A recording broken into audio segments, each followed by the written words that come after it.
다 함께 중고등부 SFC 찬양대 찬양에 맞춰 묵상기도 드림으로 성민종합사회복지관과 장군봉 어린이집 헌신 예배를 하나님께 드리겠습니다.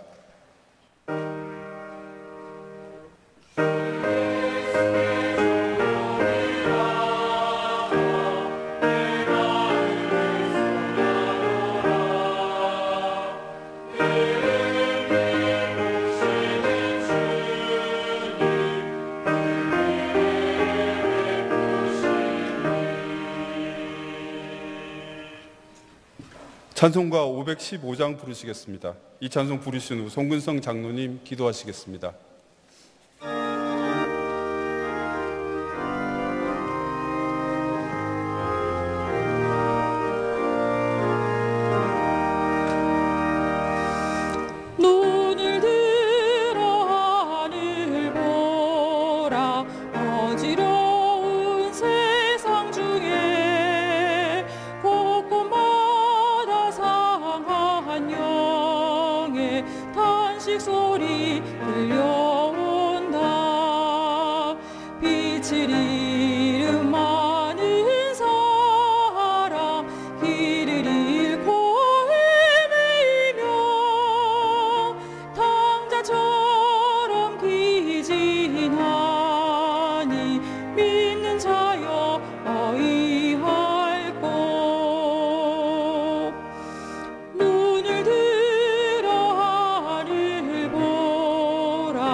감사가 넘치는 11월을 우리에게 허락하여 주신 하나님, 그 첫 주 저녁 예배를 하나님 앞에 나와 성민종합사회복지관 및 장군봉 어린이집 헌신 예배로 드리게 하시니 감사합니다. 경양교회 허락해 주신 성민복지관을 통해 관악구 지역 주민들에게 20여 년 넘도록 꾸준히 하나님 사랑을 전하게 하신 것 감사합니다. 특별히 올해는 구립 장군봉 어린이집을 개원하게 하셔서 장애 아동과 비장애 아동들을 같이 교육받는 특별하고도 의미 있는 어린이집을 운영케 하신 것 감사합니다. 복지관과 어린이집에서 일하는 관장님과 원장님 그리고 직원들의 수고를 통해서 하나님의 역사하심이 드러나게 하시고 관악구 지역의 복음의 선한 영향력이 전파되도록 인도하여 주시옵소서. 오늘 헌신 예배를 통해 드려지는 예물이 이곳저곳에 잘 사용되게 하시고 석기현 담임 목사님과 경행교회 교인들이 계속해서 기도로 후원하는 든든한 지원군이 되게 하여 주시옵소서. 경행의 기도 제목이 나 자신이나 우리의 욕심을 구하는 것이 아니라 이웃사랑과 하나님 나라의 의를 구하는 선한 제목이 되게 하심을 감사합니다. 수요 예배와 금요 기도회가 더 왕성하게 하시고 주일 비전 기도회를 통해 하나님을 찾고 구하는 은혜의 시간이 더 풍성하도록 축복하옵소서. 이번 노회에서 장립받은 장지성 목사님을 통해 하나님 말씀 받기 원합니다. 목사님 말씀을 통해 우리의 마음이 하나님을 만나고 교제하는 귀한 시간 되게 하시고 크고 놀라운 하나님 나라 역사를 잘 감당해내는 귀한 목사님 되게 하여 주시옵소서. 중고등부 SFC 연합 찬양대 친구들과 복지관과 어린이집 직원들의 특성과 찬양을 받아주셔서 예배 모든 순서를 통해 영광 받아주시옵소서. 우리를 죄에서 구원하여 주신 예수님의 이름으로 기도드립니다. 아멘.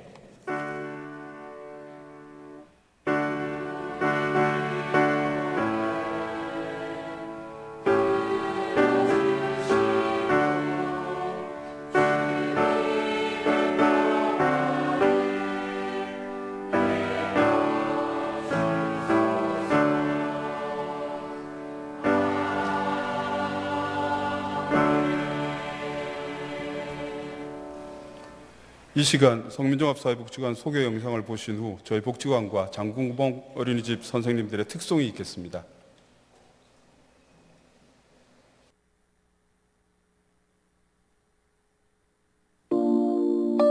내 나이 69세에 성민복지관을 찾아갔다. 사무실을 찾아서 한글 공부하러 왔다고 말하였는데 심장이 두근두근했다. 어느덧 1년이 지나고 내 손으로 동북사무소에 퇴거 용지에다가 집 주소를 적어냈다. 기분이 너무 좋다. 그때 성민복지관을 찾아간 나를 칭찬하고 싶다.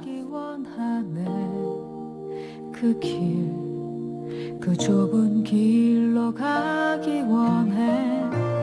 나의 자금을 알고 그분의 크심을 알며 소망 그 깊은 길로 가기 원하네.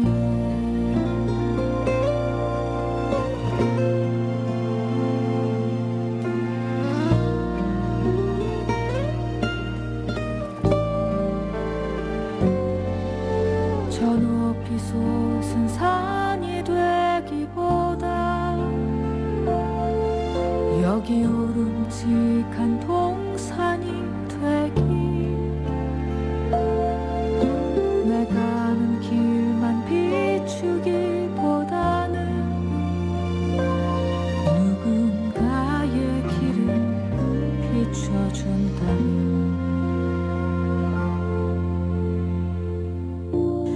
사랑하는 복지사님, 성민복지관의 은혜 입은 지도 온 1개월이 지났군요. 도시락을 신청하고 많이 기다릴 줄 알았는데 빨리 주셔서 감사드립니다. 건강하시고 주님 좀 충만히 봐주시기를 기도드립니다.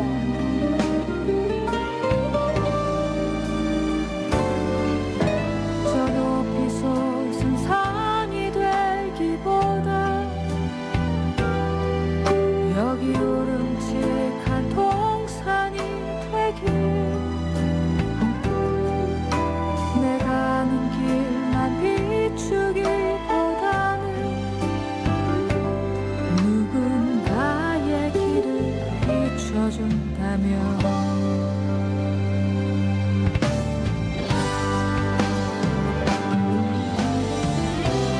내가 노래하듯이 또 내가 얘기하듯이 살기 난 그렇게 죽기 원하네. 삶의 한 절이라도 그분을 닮길 원하네. 사랑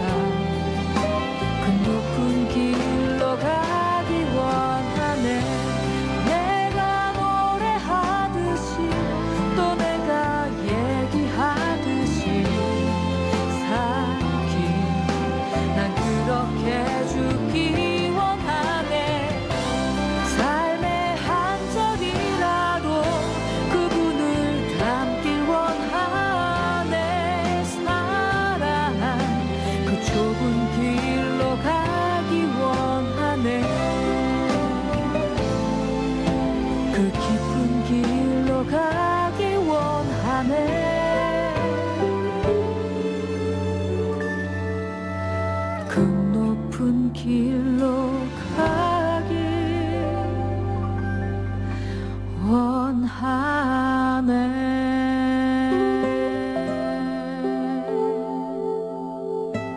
잔잔한 호수 같은 선생님, 모두 지금의 모습 그대로 나눠주시면 저희도 행복하겠습니다. 언제나 변함없이 도와주셔서 감사하고 즐거운 하루 보내시길 바랍니다.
함께 보실 하나님 말씀은 레위기 19장 9절에서 18절 말씀입니다. 레위기 19장 9절에서 18절 말씀입니다. 찾으셨으면 그 중에 17절, 18절 말씀을 합독하겠습니다. 시작. 너는 내 형제를 마음으로 미워하지 말며 내 이웃을 반드시 견책하라. 그러면 내가 그에 대하여 죄를 담당하지 아니하리라. 원수를 갚지 말며 동포를 원망하지 말며 내 이웃 사랑하기를 제 자신과 같이 사랑하라. 나는 여호와니라. 아멘. 중고등부 SFC 찬양대 찬양이 쓴 후 장지성 목사님 하나님 말씀 전하시겠습니다.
아멘.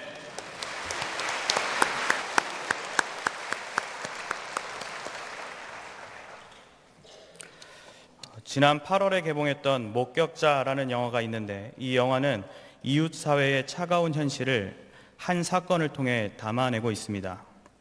어느 아파트 단지 한가운데서 살인 사건이 일어났는데, 주민들은 집값을 운운하며 집단적으로 경찰에 협조를 하지 않아 수사에 어려움을 겪게 됩니다.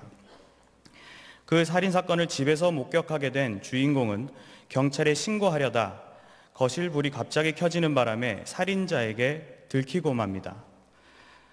주인공은 결국 신고를 하지 못하고 가족을 지키기 위해 침묵을 선택하게 됩니다.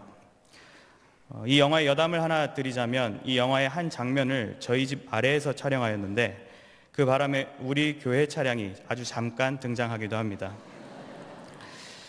아무튼 이 영화를 보며 이웃의 의미에 대해 생각을 해보게 됐습니다.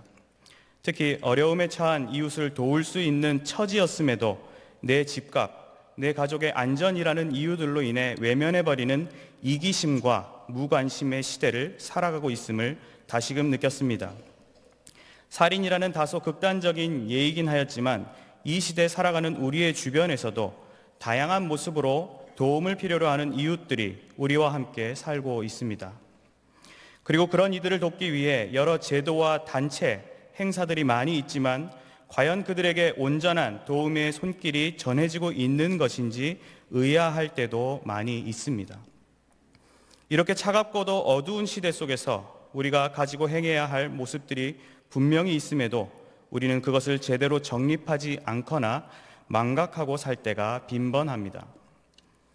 여기저기서 복지의 소리는 높여지면서도 이웃사랑에 대한 회의감은 커지는 현실 앞에 우리는 하나님의 말씀에서 그 답을 살펴볼 필요가 있습니다. 이 시간 주어진 본문의 말씀을 통해 사회의 일원으로 살아가는 성도가, 또 우리 교회의 이웃사랑 실천기관인 성민종합사회복지관 및 장군봉 어린이집이 주변의 다양한 이웃들에게 어떠한 사랑을 베풀어야 할지 함께 상고해보고자 합니다. 첫째로, 성도는 이웃을 존중하고 너그럽게 대하는 따뜻한 사랑을 베풀어야 합니다. 다 같이 본문 9절에서 14절까지 함께 읽어보겠습니다. 너희가 너희의 땅에서 곡식을 거둘 때에 너는 밭 모퉁이까지 다 거두지 말고 내 떨어진 이삭도 줍지 말며 내 포도원의 열매를 다 따지 말며 내 포도원에 떨어진 열매도 줍지 말고 가난한 사람과 거류민들을 위하여 버려두라. 나는 너희의 하나님 여호와이니라. 너희는 도둑질하지 말며 속이지 말며 서로 거짓질하지 말며 너희는 내 이름으로 거짓 맹세함으로 내 하나님의 이름을 욕되게 하지 말라. 나는 여호와이니라. 너는 내 이웃을 억압하지 말며 착취하지 말며 품꾼의 삭을 아침까지 밤새도록 내게 두지 말며 너는 귀먹은 자를 저주하지 말며 맹인 앞에 장애물을 놓지 말고 내 하나님을 경외하라. 나는 여호와이니라. 아멘. 출애굽 이후 국가요, 민족으로서 새로운 역사를 다시 시작하게 된 이스라엘 백성들은 시내산에 머물며 그들이 살아갈 새로운 환경 속 그들이 준수하고 행해야 할 규례들을 모세를 통해 전달받았습니다. 그 규례 안에는 제사, 정결, 생활, 절기 등 백성들이 하나님 앞에서 살아갈 전반적인 모습들이 제시되고 있습니다. 누군가는 그 규례를 두고 백성에게 짐이 생겼다, 부담스러운 굴레가 생겼다고 여길 수도 있을 것입니다. 하지만 하나님께로부터 받은 그 규례들은 사실 그 자체가 이스라엘 백성들에게 큰 감사와 행복의 내용이었습니다. 생각해보면 출애굽 이전 그들의 모습은 고역과 애통의 연속이었고 신앙적 자유와 사회적 활동은 없었을 것입니다. 동시에 그것은 신앙인으로서, 사회의 일원으로서 규례라는 것이 소용없는 열악한 삶이었습니다. 오히려 규례가 주어지고 제도적 국가로서 인간다운 삶을 보장받는다는 것이야말로 그들에게는 꿈 같은 삶이었을 것입니다. 하나님께서는 결국 출애굽을 이끌어 주시고 택한 백성들에게 규례를 선물해 주심으로 그들을 한 사회로 인정해 주셨습니다. 하지만 그 사회 안에서 백성들의 여건과 상황은 제각각이었습니다. 빈부의 격차도 있었고 신체적 차이, 가정이 처한 상황 등 삶의 형편들이 모두 달랐습니다. 그러다 보니 사회적 문제로서 돌아볼 이웃, 어려운 이웃들이 생겨났습니다. 바로 그런 이들과 더불어 살아감에 있어 레위기 19장에서는 백성들이 일상생활 가운데 가져야 할 규범으로서 제시하고 있습니다. 9절 10절을 보시면 백성의 땅에서 곡식을 거둘 때 의도적으로 이삭과 열매를 줍지 말고 남겨놓으라는 규범을 소개하고 있습니다. 이것은 일종의 가난한 자들을 구제하기 위해 제도화시킨 하나님의 명령이었습니다. 본문에 너희의 땅에서라고 하는 것처럼 그 땅의 실거주자는 백성이지만 그 누구도 곡식과 열매에 대해 나의 것이라고 할 수는 없었습니다. 바로 그 땅과 땅의 소산물의 진정한 소유주는 여호와 하나님이시기 때문입니다. 당시 가난한 사람들이라 하면 과부나 고아 등 온전치 못한 가정이나 땅이 없어 매일 노동력으로 살아가는 이방인, 노동자 같은 이들이 포함됩니다. 그런 이들의 기본 생계에 도움을 주는 제도가 마련된 것입니다. 룻기에 보면 보아스의 밭에서 룻이 이삭을 줍던 장면이 바로 지금의 제도를 따른 것이었습니다. 당시 땅의 신에게 바치는 목적으로 소산물을 남겨놓는 일들은 있었지만 그렇게 어려운 자들을 위한 것으로서 제도를 갖춘 것은 파격적인 것이었습니다. 우리는 이 교훈을 통해 추수함에 있어 그 수확물이 바로 하나님의 것이란 점과 그것이 하나님께서 기뻐하시는 일을 위해 사용되어야 함을 깨달을 수 있습니다. 이어서 11절 12절에서는 도둑질하지 말며 속이지 말며 서로 거짓말하지 말라는 명령과 함께 하나님의 이름으로 거짓 맹세함으로 하나님의 이름을 욕되게 하지 말라고 합니다. 도둑질은 10계명의 제8계명에서도 언급한 것으로 주변의 이웃에게 재산적 피해를 가하는 행위입니다. 좀 더 생각해 본다면 그것은 하나님께서 이웃에게 주신 재물에 손을 대는 것이고 동시에 정당하지 못한 게으른 수입이라 할 수 있습니다. 속이는 것과 거짓말도 10계명의 제9계명에 속하고 더욱이 하나님의 이름으로 거짓 맹세하는 것은 제3계명과도 관련이 있어 이러한 규범들은 그리스도인들에게 아주 기본적이고 중요한 부분임을 알 수 있습니다. 거짓은 사단에게서 나온 악한 습성이며 장차 무서운 심판이 임할 하나님 앞에 중대한 죄입니다. 그것들을 하지 말라는 것입니다. 10계명과 관련이 있는 만큼 이런 거짓에 관한 규례들은 앞서 어려운 이웃을 위해 소산물을 남겨주라는 규례와는 조금 격이 다른 권면이라고 할 수 있습니다. 이것만큼은 정말 기본적으로 지켜야 하지 않겠습니까? 혹 이런저런 사정으로 어려운 이웃에게 베풀지는 못할지는 모르겠지만 그들의 것을 빼앗고 속이는 일만큼은 결코 없어야 하는 것입니다. 또한 무엇보다도 그들에게 진실하고 신실한 이웃이 되므로 하나님을 높이며 그분을 욕되게 하는 일이 결코 없어야 함을 잊지 말아야 합니다.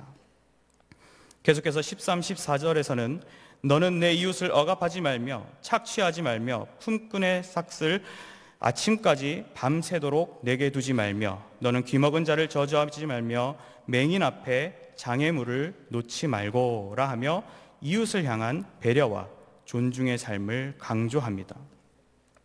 조금 전 거짓과 관련한 규례들은 동등한 수준의 이웃 사이에서도 일어날 수 있는 일이지만 이 부분은 재산적, 육신적으로 격차가 있는 이들 가운데 일어날 법한 상황이라 할 수 있습니다. 그 당시에는 무력과 권력 또는 고리대금 등을 통해 상대의 재산을 강탈하고 몰수하는 일이 공공연하게 벌어졌습니다. 물론 그처럼 악의를 가지고 억압하는 경우도 있었지만 자기도 모르게 피해를 주는 경우도 있었습니다. 본문의 품꾼의 삭슬 아침까지 지급하지 않는 경우에서 고용주로서는 크게 의미를 두지 않고 행동한 것일 수 있겠지만 품꾼의 입장에서는 그것이 당장의 저녁과 내일 아침에 먹을 문제와 직결된 경우도 있었기 때문입니다. 고의든 고의가 아니든 어느 경우든 어려운 이들의 피해를 주지 않기 위해 더 신중하게 배려해야 함을 볼 수 있습니다. 본문은 그런 이들을 억압하지 말며 착취하지 말며 급여를 제때 지급하라고 명령하고 있습니다. 그리고 이어서는 육체적 어려움을 겪는 이들에 관해 언급이 되는데, 사실 지금의 복지 개념이란 찾을 수 없는 당시의 환경 속에서 장애가 있는 이들은 더 어렵고 비굴한 삶을 살았습니다. 본문은 이에 관해서도 단호하게 신체 장애가 있는 이들을 놀리거나 저주하는 등 그들을 괴롭히는 일을 하지 말라고 하십니다. 그런데 이렇게 어려운 이들에게 그런 대우와 행동을 교훈하는 취지 혹은 이유가 무엇이겠습니까? 이 질문에 아마 세상 사람들은 그들도 인간이기에 인간답게 또 공평하게 대우해야 한다 정도로 대답할 것입니다. 그것은 당연히 맞는 말이지만 우리 신자들은 그 이상의 의미를 품고 있습니다. 같은 인간인 동시에 그들은 나와 동일한 하나님의 창조된 피조물이요 형상이기 때문입니다. 바로 나 자신도 하나님의 창조된 피조물이요 형상인데, 우리가 연약한 이웃을 향해 나의 판단대로 피해를 줄 이유나 권리 따위는 없는 것입니다. 어려운 이들도, 장애가 있는 이들도 주님께서 보시기에 참 좋은 하나님의 형상입니다. 동시에 그들을 대하는 나 자신도 하나님 앞에서 그들과 다를 바 없고 나을 것 없는 동일한 피조물임을 깨달아야 합니다. 14절 마지막 부분에서 앞서 제시된 내용들을 하지 말고 내 하나님을 경외하라고 선언합니다. 앞서 어려운 이들을 궁핍과 고통 속으로 몰아넣고 조롱과 곤란의 상황을 조성하는 것이 단순히 인간답지 못한 모습 수준이 아니라 하나님을 경외하지 않는 모습이라는 것입니다.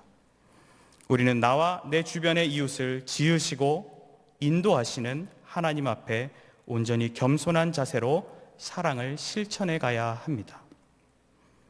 이러한 따뜻한 사랑의 원리는 하나님을 믿는 백성들의 아름다운 전통으로 이어왔습니다. 예수 그리스도께서도 가난한 자, 과부, 병든 자와 친구가 되어주셨고 그들에게 구원의 은혜를 베풀어 주셨습니다. 초대교회와 사도도 가난한 자들을 돌보고 각 사람의 필요를 따라 나누어 주었다고 하였습니다. 종교개혁자 마틴 루터는 95개조 반박문에서 가난한 사람을 도와주고 필요한 사람에게 구워주는 것이 면죄부를 사는 것보다도 선한 일이라고 하면서 가난한 자들을 향해 착취하였던 교황의 제도를 비판하였고, 교회에서는 어려운 이들을 위한 공동기금을 마련하기도 하였습니다. 또한 그리스도인의 이웃사랑을 공공을 위한 과제로 주장하며 지역 영주와 행정당국의 관리들에게 복지 정책을 강조하기도 하였습니다.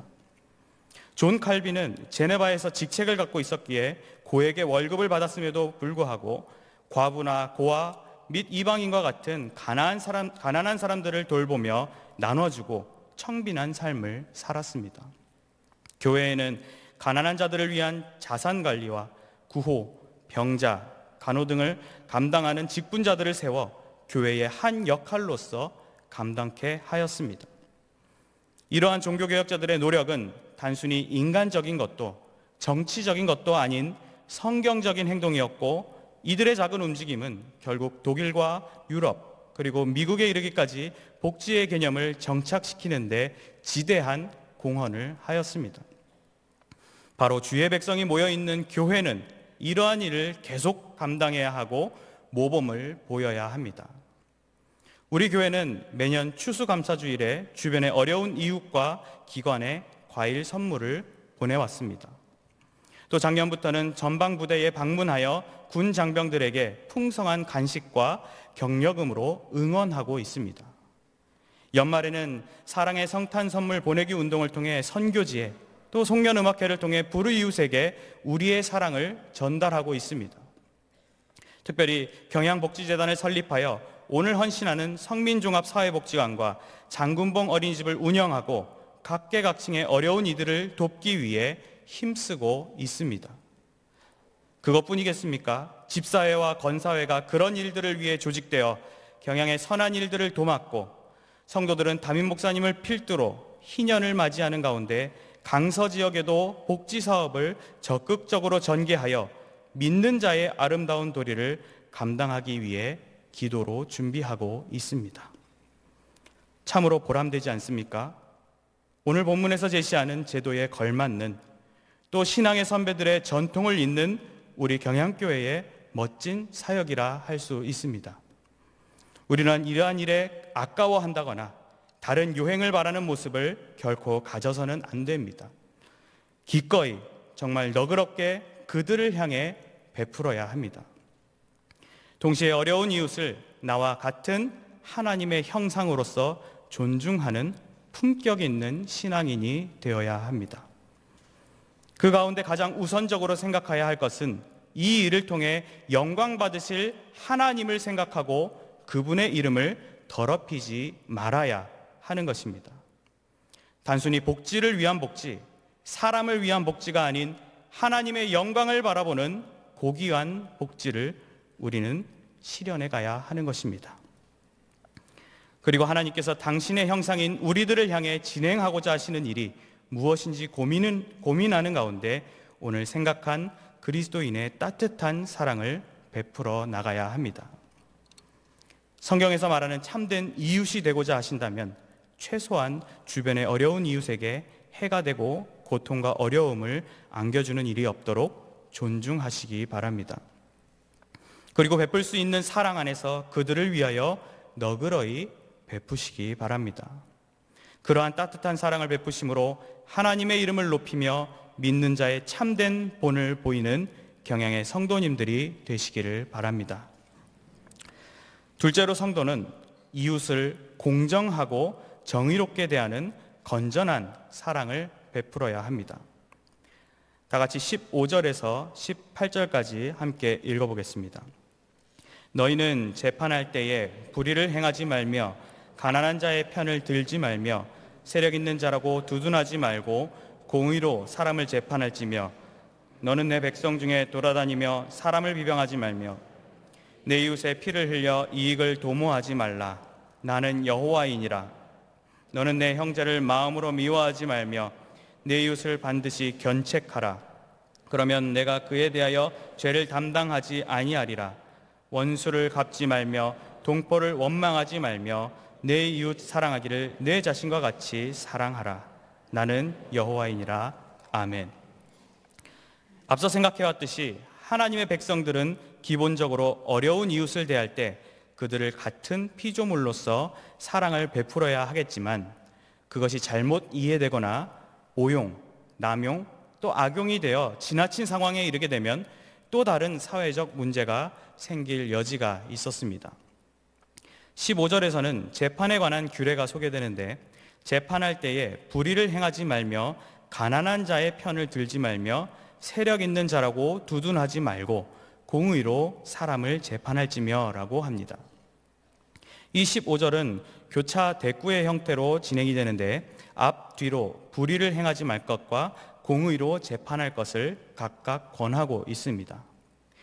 당시 정치적이거나 경제적인 이유로 부당한 재판이 이루어지는 경우가 많았는데 소극적으로는 그런 부당한 재판의 모습을 따라가지 말 것을 권하는 것이고 적극적으로는 단순히 따르지 않는 수준에 머무르는 것이 아닌 하나님의 공의를 따라 정당한 재판을 실현해 가라는 명령이라 할 수 있습니다.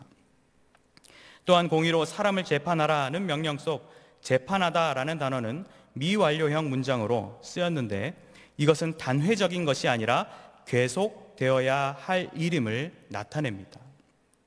그런 기본적 방향 속에 실제적인 상황이 제시되는데 가난한 자의 편을 들지 않는 것과 권력 있는 자를 두둔하지 않는 것입니다.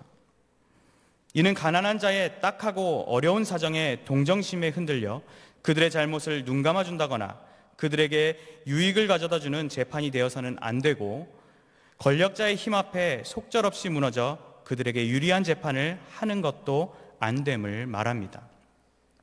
그렇게 비열하고 부당한 일은 비단 재판에서만이 아닌 백성들의 일상에서도 나타났습니다. 당시 유목을 일삼던 백성들은 여기저기 돌아다니며 남의 비방을 퍼뜨리는 경우가 빈번했습니다. 동정심이나 권력이 아닌 뒷담화를 통한 비방과 헛소문으로 그 사람에게 치명적인 피해와 사회적 매장을 가하는 일도 근절시켜야 할 문제였습니다. 내 이웃의 피를 흘려 이익을 도모하지 말라고 하였는데 사회적 매장이란 말 그대로 비방과 헛소문을 퍼뜨려 사회적 활동이 불가능할 정도로 만들어 자신들의 이익과 만족감을 가지는 일은 결코 없어야 합니다. 그런 일들로 이 사회에 스스로 목숨을 끊는 이들도 많이 있지 않습니까? 최소한 주의 백성들 안에서는 그러한 일들이 있어서는 안 됩니다. 사실 이러한 일들은 대부분 마음으로 누군가를 미워하고 증오하는 데서 기인합니다. 그렇게 형제를 미워하고 노하는 자를 살인하는 자와 다름없이 규정하신 예수님의 교훈처럼 오늘 본문은 너는 내 형제를 마음으로 미워하지 말라고 명령합니다. 그런데 본문은 이어서 내 이웃을 반드시 견책하라고 합니다. 이 견책이란 말은 꾸짖다는 의미를 비롯해 변론하다, 책망하다는 의미를 담고 있습니다.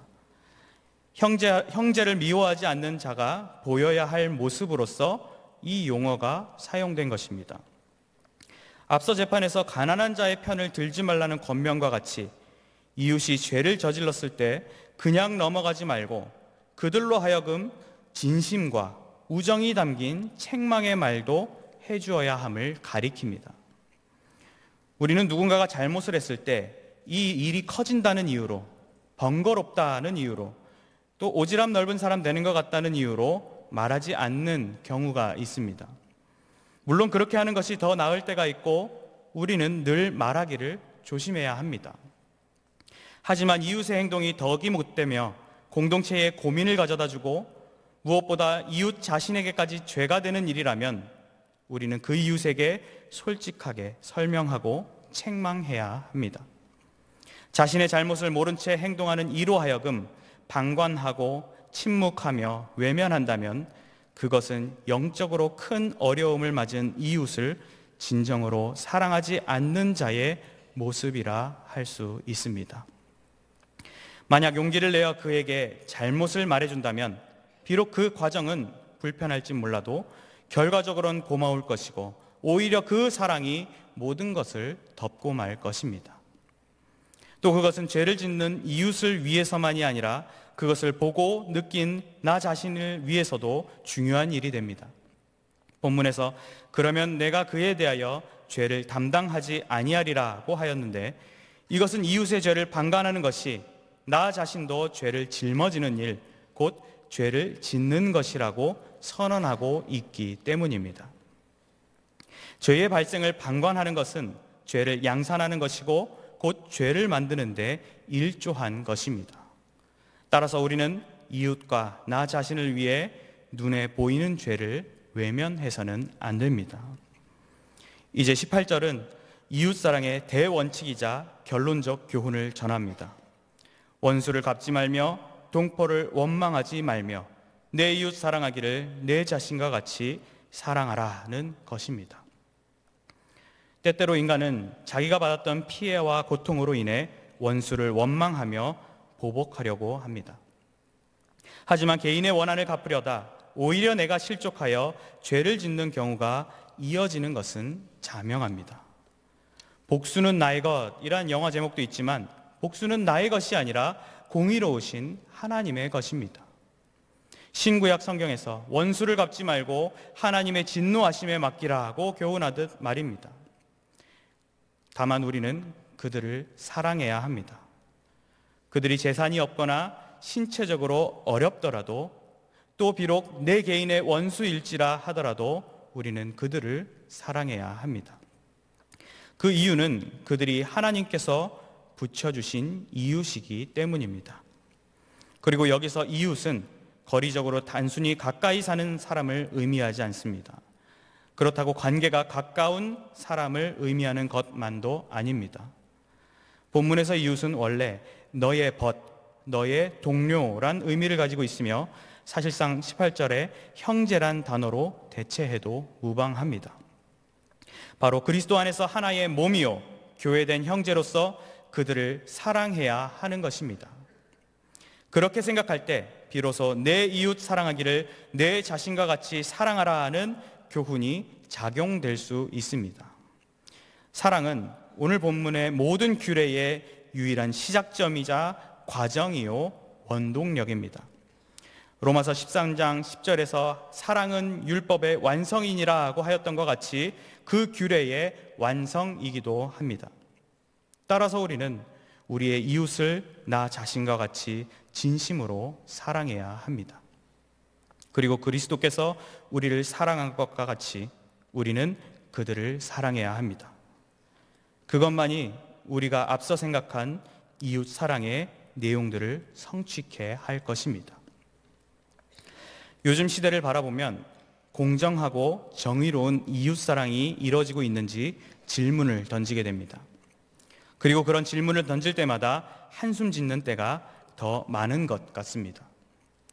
정작 진정으로 도움이 필요한 이들은 제대로 도움을 받지 못하고 도움이 필요 없는 이들까지 혜택을 받아가곤 합니다.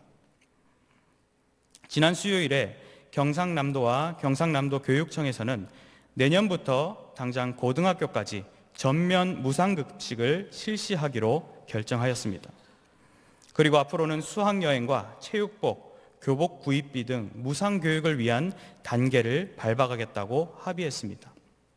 지금의 현실과 수준에 걸맞는 행정이며 또 지금 학생들에게 올바른 복지의 개념을 가르치는 것인지 잘 이해가 되지 않습니다. 정의로움은 고사하고 감정이 이성을 앞서버린 채 일그러진 공정함이 이 시대의 부끄러운 현주소입니다. 이 시대는 소위 소수, 을이라고 불리는 이들이 그들의 세상이 되어 소수의 전체주의, 을의 갑질이 이루어지고 있다 해도 과언이 아닐 것입니다. 인권, 소신, 양심이라는 단어를 앞세운 채 사회 전체를 뒤흔드는 이들의 목소리는 날로 커지고 있습니다.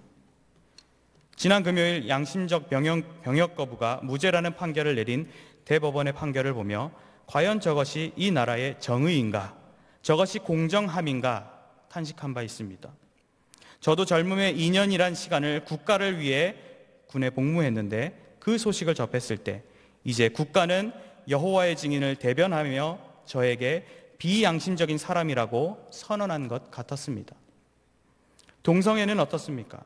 동성애의 탈가정적이고 비위생적인 면면을 비판하는 것조차도 하지 말라는 국가 인권 정책 기본 계획이 교회의 입을 틀어 막으려고 하고 있습니다.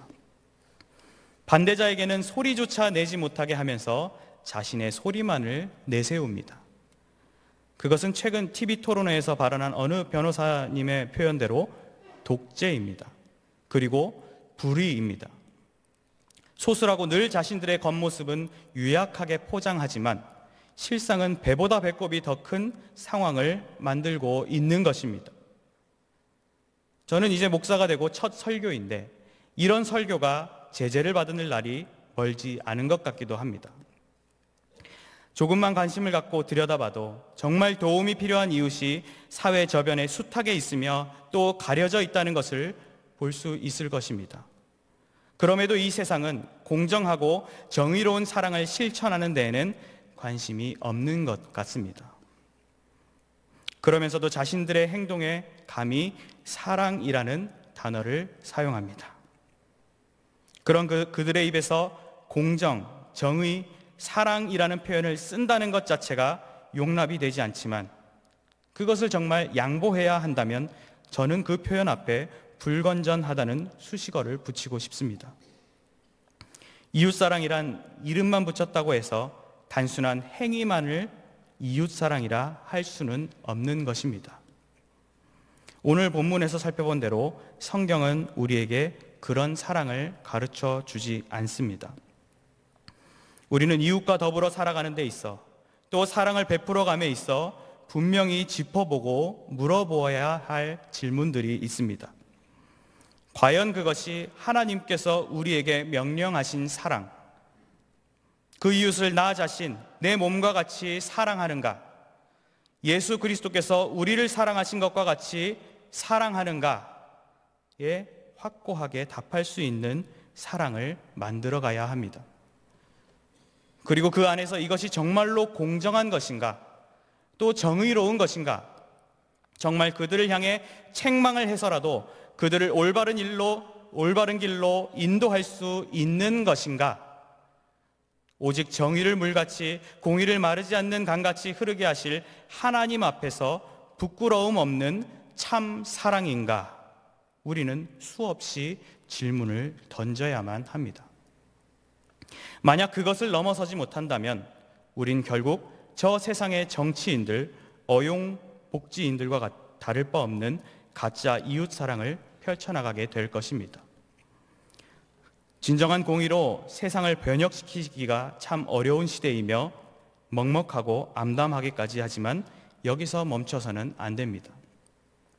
약자를 강자로 만드는 복지, 퍼주기식 복지가 아닌 하나님의 공의가 실현되는 건전한 사랑, 건실한 복지를 우리가 실현해 가야 합니다. 아닌 것은 아니라고 말하고 꾸짖을 수 있는 참으로 권위 있고 신실한 이웃사랑을 하나님의 사랑 안에서 베풀어 나가야 하는 것입니다. 이 일을 위해 우리 경향교회와 경향복지재단이 앞장서고 있음을 기억해 주시고 자부심을 가지시기 바랍니다. 그리고 이 귀한 사역에 성도님들께서 기도로서 동역해 주시기 바랍니다. 우리가 그렇게 주님의 일들을 감당해 나갈 때 분명 그 선한 영향력이 빛과 소금이 되며 아름다운 결실을 맺고 말 것입니다. 그러한 기대와 자부심 속에 건전한 사랑을 베풀어 감으로 하나님의 나라 완성에 적극적으로 동참하시는 경향의 성도님들이 되시기를 바랍니다. 사랑하는 성도 여러분, 그리고 오늘 헌신하시는 성민종합사회복지관 및 장군봉 어린이집 관계자 여러분, 오늘 우리가 생각해본 이웃사랑의 교훈들을 온전히 실천하며 전개해 나가기엔 세상이 그렇지 않기에 참 힘든 현실이라고 여겨집니다. 그럼에도 우리 주변에는 더불어 살아가야 할 이웃이 있고 또 그 안에는 생계가 어렵고 몸이 불편하며 사회적 약자로 분류되는 이웃들이 있습니다. 뿐만 아니라 예수 십자가의 놀라운 구원 소식을 듣지 못하고 믿지 못하는 영적 약자들도 많이 있습니다. 내 마음속에 이들을 도울 자발적 마음이 생기지 않거나 혹 두려운 마음이 찾아온다 할지라도 우리는 그들을 외면해서는 안 됩니다. 또 그들을 돕는다 하면서 실상 그릇된 사상으로 공의를 무너뜨리는 거짓 사랑을 베푸는 자들과 같이 행동해서도 안 됩니다. 비록 불완전하고 진실하지 못한 지금의 사회가 우리의 이웃 사랑을 변질시키려 달려들지만 우리는 그 위에 계신 분이 바로 우리의 하나님 여호와이시고 지금도 우리를 통치하시며 보호하시고 인도하시는 분이심을 기억해야 합니다. 본문 레위기 19장의 규례들을 살펴보면 부분마다 나는 여호와니라, 나는 너희 하나님 여호와니라 하며 마치고 있는 것을 볼 수 있습니다. 규범들마다 하나님이 계심을 선언하듯 이웃을 사랑하고 도우려는 우리의 마음과 행동 속에서 통치하며 영향력을 발휘하시는 하나님의 놀라우신 섭리와 사랑을 발견하시기 바랍니다. 그리고 하나님께 속한 자로서 참된 용기와 백성 의식을 소유하시기 바랍니다. 오늘 19장 2절에서 규례를 설명하는 데 있어 너희는 거룩하라, 이는 나 여호와 너희 하나님이 거룩함이니라고 외치며 시작한 것처럼 세상이 감당치 못할 구별된 존재가 되어 진정으로 어려운 이웃에게 도움이 되고 이 사회에 유익이 되는 가치 있는 사랑을 베풀어 가시기 바랍니다.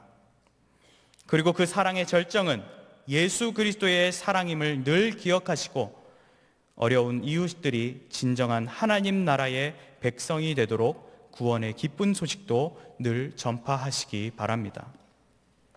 이 귀한 일들을 실천함에 있어 이웃을 존중하고 너그럽게 대하며 공정하고 정의롭게 대함으로 성경적 이웃 사랑을 베푸시는 경향의 모든 성도님들과 성민종합사회복지관 및 장군봉 어린이집 관계자 여러분들이 되시기를 주님의 이름으로 축원합니다.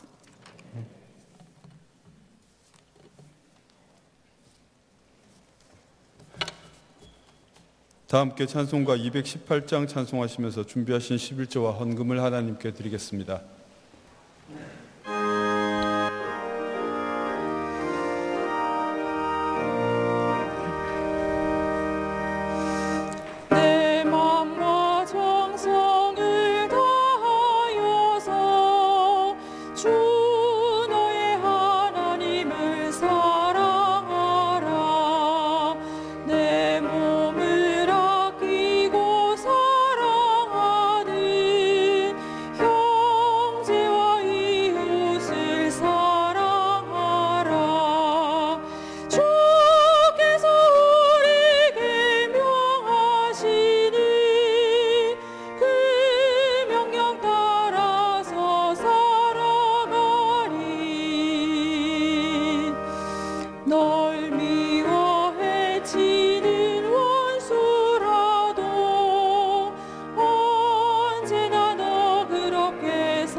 영상을 통한 교회 소식 보시겠습니다.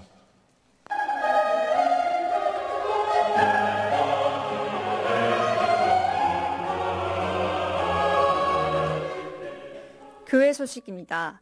제30회 경향청년부흥회가 지난주 토요일 밤부터 주일 밤까지 제네바 신학대학원 교수이신 김대희 목사님을 강사로 모시고 은혜 가운데 진행되었습니다. 선교회를 후원하기 위해 진행된 이번 부흥회는 매시간 큰 은혜를 받고 청년 간의 즐거운 교제 속 감사와 헌신으로 하나님께 큰 영광을 올려드리는 시간이 되었습니다. 종교개혁 제501주년 기념특강이 지난 주일 오후 2시 본교회 제2성전에서 제네바 신학대학원의 주최로 진행되었습니다. 근본 기념특강은 신승욱 교수님의 모세 언약의 구속사적 위치와 역할, 황명길 교수님의 마틴 루터의 생애, 석기신 교수님의 종교개혁과 신앙의 확신이란 제목의 강의로 진행되었으며 담임 목사님의 총평 및 기도로 모든 순서를 마쳤습니다. 성도들의 많은 관심 속 장소를 가득 메운 가운데 진행된 근본 특강은 신학적 역사적 교훈과 함께 신앙의 유익을 위한 큰 은혜의 시간이 되었습니다. 금주 수요밤 예배는 제16, 17, 18 여전도회 헌신 예배로 드립니다. 설교는 이상민 강도사님께서 하시며 찬양은 기드온 찬양대가 준비하시겠습니다. 금요밤 기도회는 오후 9시에 있습니다. 금주 기도회 중 특송은 유아부 교사일동이 준비하시겠습니다. 2019년도 자원봉직 서약서를 받습니다. 2019년도에 서리집사, 구역장, 교사, 찬양대, 주차봉사위원 등 봉사를 원하시는 분은 로비에 비치된 자원봉직 서약서를 살펴보시고 11월 말까지 교구 담당 교육자님께 제출하시기 바랍니다. 다음 주일 낮에는 가을학기 새소식반 종강감사 모임, 하반기 청장년 학습세례 입교식, 남녀전도회 청년회 기간 원래회가 있으며 밤에는 경향어린이 선교원 헌신예배로 드리겠습니다. 밤예배 후에는 대학 수학능력시험을 위한 기도회가 있겠습니다. 자세한 소식은 교회보를 참고하시기 바랍니다. 감사합니다. 오늘 저희 교회 처음 나오셨거나 등록을 원하시는 성도님들께서는 예배가 끝난 후 한층 아래는 친구실로 오셔서 담당 목사님의 기도와 교회에서 준비한 선물을 받아가시면 감사하겠습니다. 다 함께 성경 429장 부르신 후 담임 목사님 나오셔서 11조와 헌금을 위한 기도와 축도해 주심으로 성민종합사회복지관 및 장군봉 어린이집 헌신 예배를 모두 마치겠습니다.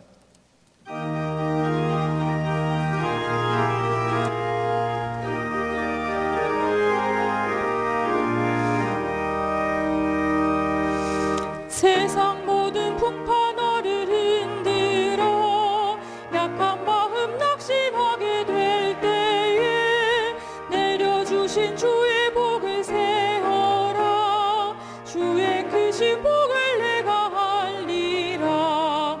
받은 복을 세어 보아라. 크신 복을 내가 알리라. 받은 복을 세어 보아라. 주의 크신 복을 내가 알리라. 세상 근심 걱정 너를 누르고 십자가를 등에 지고 나갈 때 주가 내게 주신 복을 세어라. 두려움 없이 항상 찬송하리라. 받은 복을 세어 보아라. 크신 복을 내가 알리라. 받은 복을 세어 보아라. 주의 크신 복을 내가 알리라. 세상 권세 너의 앞길 막을 때 주만 믿고 낙심하지 말아라. 천사들이 너를 보호하리니 염려 없이 한번 보고 나가라. 받은 복을 세어 보아라. 크신 복을 내가 알리라. 받은 복을 세어 보아라. 주의 크신 복을 내가 알리라. 각종 예물 드린 가운데 우리 화고 이교구의 변강환 집사님께서 허리 수술과 당나만 수술을 잘 마치게 하심을 감사드렸습니다. 기도하겠습니다. 주 오늘 밤에 우리 성민종합사회복지관과 장군봉 어린이집 헌신 예배를 드리게 하시고 세우신 사회를 통하여서 참 이웃 사랑의 미명으로 오히려 불공평과 불의와 심지어 독재자를 도와주는 일까지 벌어지기는 이 혼란의 시대에 정말 우리 기독 신자들이 따라야 될 그런 참된 이웃사랑, 이웃을 존중하고 너그럽게 대하는 따뜻한 사랑과 이웃을 공정하고 의롭게 대하는 건전한 사랑을 다시 한번 확인하게 하시니 감사하며 이런 모든 사랑을 이제 우리의 삶에서 실천함으로써 정말 예수 그리스도의 사랑을 이 온 세상에 전파해 나가는 우리 모든 경영인들이 또 우리 성민종합사회복지관과 장군봉 어린이집의 직원들이 되도록 은혜를 더하여 주시옵소서. 이 밤에도 저희 이름 앞에 모일 때 드린 각종 예물을 연락하시며 늘 선한 일에 부여하고자 서운하고 열심히 일하는 성도들에게 하늘 창고를 여시고 더 좋은 것으로 풍성하게 채우시고 주님 오늘도 이렇게 경영의 성도들이 이 복지관과 어린이를 위해서 드린 특별 예물이 적은 것이나마 우리 또 직원들의 격려가 되며 또 주님의 사랑을 실천함으로써 진정한 기독교 복지운동을 이루어가는 또 아름다운 열매로 나타나도록 축복해 주시옵소서. 예수 그리스도의 은혜와 하나님의 사랑과 성령님의 감화감동 인도와 보호하심이 둘째는 그와 같으니 라고 말씀하신 대로 크고 첫째는 계명과 똑같이 중요한 이웃 사랑을 실천함으로써 진정 하나님을 사랑하고 있는 참된 신앙인임을 주님 앞에서 또 사람들 앞에서 나타내기를 원하는 우리 모든 경영의 성도를 위해 또 우리 경영의 기독교 복지 사업에 앞장서 수고하고 계시는 복지관과 어린이집 모든 직원들 위해 이제로부터 영원히 함께 있을지어다. 아멘.